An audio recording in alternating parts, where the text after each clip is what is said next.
Vision Exchange video tips. This one is about helping someone knit again, or perhaps knit for the first time.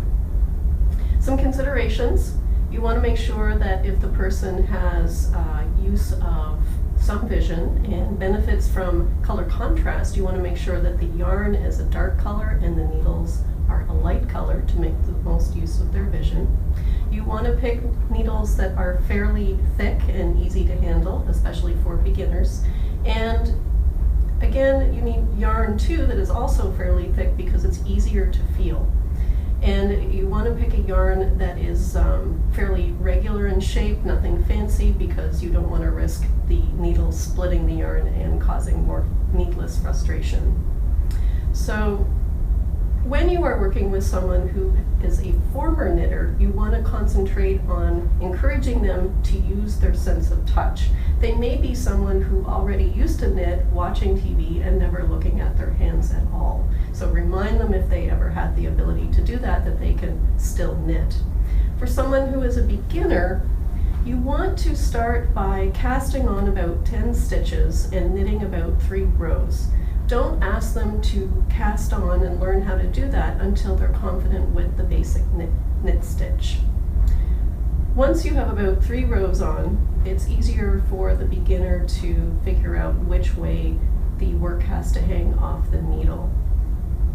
If they like to use magnification, it can be beneficial when you are explaining about knitting, about the stitches, to have that there for them to have a point of reference. However, the knitting itself should not take place underneath the magnification. You're trying to help someone do a pastime that they can do sitting in a comfy chair or anywhere that they choose to do that. So let's start with the basic stitch. You want to, first of all, talk about how to hold their hands and the needles. If they have their index fingers on the points, it will prevent the stitches from leaving. The thumb and the index finger of the left hand should be separating out the stitch that is about to be worked on.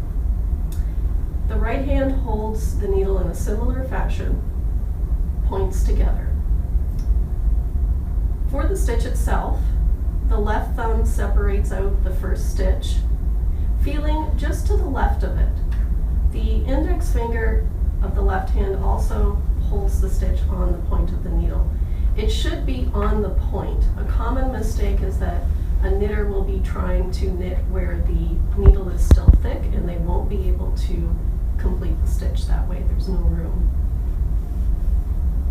So once the first stitch is in position, you bring the needle into the left.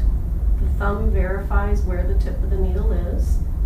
It is pushed through and caught by the left index finger in behind. At this point, the person should be able to hold both needles in an X position with the left hand only. The right hand then will wrap the yarn and hold it with the needle with a bit of tension. To complete the stitch, the left index finger moves to the point of the right hand needle, which is in behind, and starts to push it underneath the left hand needle. The point should scrape along so that the stitch is not lost, always in contact with the other needle. And it comes up the front to the starting position. Then the stitch is taken off the left hand needle and the stitch is complete. So that is the basic knit stitch. I'll do it again. The fingers of the left hand take the stitch to the point of the needle. The thumb verifies that the right hand needle is about to go through that stitch. The left index finger catches the needle in behind. The left hand holds everything in an X position while the right hand wraps the back needle, holding the yarn with a bit of tension. The left index finger pushes the needle from the back. The right hand helps it come up to the front again to the left of the stitch with the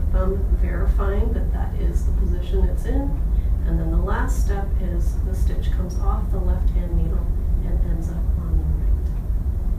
And that is knitting with your sense of touch. We recommend that you encourage your group members to seek the services of a certified vision rehabilitation professional to learn these types of skills. If you have any questions about leading a low vision support group, please call 312-236-8569 or email us at info@second-sense.org.